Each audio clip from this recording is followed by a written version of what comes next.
From Demira to Tel Aviv, and from a reckless young man to a secret agent who lived under another man's name for 2 decades, this is the story of Raafat al Haggan, the man who defied the impossible and deceived Israel with his intelligence. Born in 1927 in Egypt, in the city of Demira, he grew up in a middle-class family. His father was a coal merchant, and his mother was a housewife fluent in both French and English. After the father's death during his childhood, the family moved to Cairo, and a half-brother named Sami took care of them. Despite his refusal of formal education, Sami insisted on enrolling him in a commercial school, where he absorbed Western languages and quickly attracted attention with his intelligence and curiosity about theater and cinema. In his youth, he began using fake passports to travel to Europe, rebelling against restrictions, until he was arrested while traveling with a forged British passport, believed to be Israeli. During interrogation, he confessed his real name, attracting attention due to his fluency in several languages, which prompted the Egyptian intelligence to recruit him instead of imprisoning him, and so began the dangerous journey under the code name. He received intensive secret training, learning about Jewish history, their customs, the difference between Sephardi and Ashkenazi, learning to take pictures with small cameras, secret radio communication, and the necessary skills to live in Israel as one of them. He trained for multiple roles and carefully chose his new name, Jack Bitton, a common name that added a Moroccan or North African touch to his character inside the entity.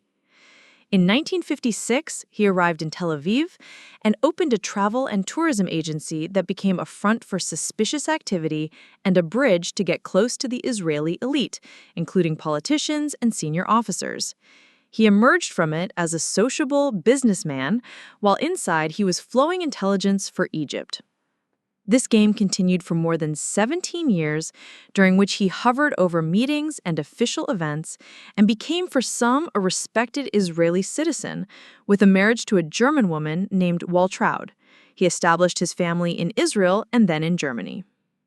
During that period, he conveyed critical information to Egypt, the timing of the 1967 war, engineering details about the Bar-Lev line, the composition of defense devices, military movements, all through codes and precise communications. He also contributed to exposing the famous Israeli agent Eli Cohen by informing that the Syrian entity Camel Amin Thabit was in fact a seductive spy. This information prompted the Syrian authorities to arrest him, which constituted an Egyptian intelligence success from within the enemy. On the Israeli side, some sources doubted him and claimed he might have been a double agent.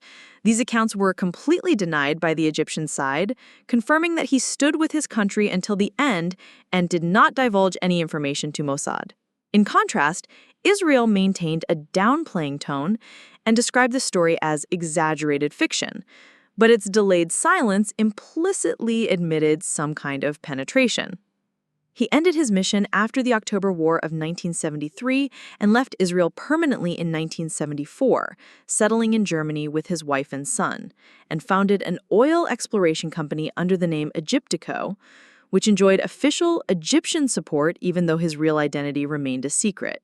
He lived with a double complex, outwardly appearing as a Western citizen and inwardly immortalizing himself as a heroic spy without media appearance. In January 1982, while receiving treatment for lung cancer, he narrated final texts in his memoirs, asking his wife not to wear black and to live a dignified life after his departure. He passed away on January 30th, 1982, disappearing as he lived, leaving behind puzzles and questions.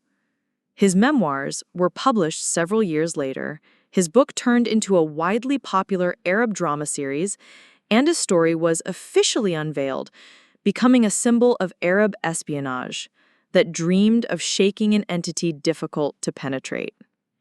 Today, he is viewed as a national hero in Egypt and a living embodiment of loyalty, patriotism, and stealth, and an extended story that defies time and pulses with appeal. From every angle, there is danger, betrayal, intelligence, and other espionage drama that we see in world movies, but here in the heart of our homeland. It is a long story, rich with details, emotions, and twists, ideal for a continuous narrative that captivates the viewer from the first moment until the end. In the end, even decades later, the story of Raafat al-Gamal remains an echoing enigma. What do you think? An exceptional agent or a scapegoat? Was he truly a double agent?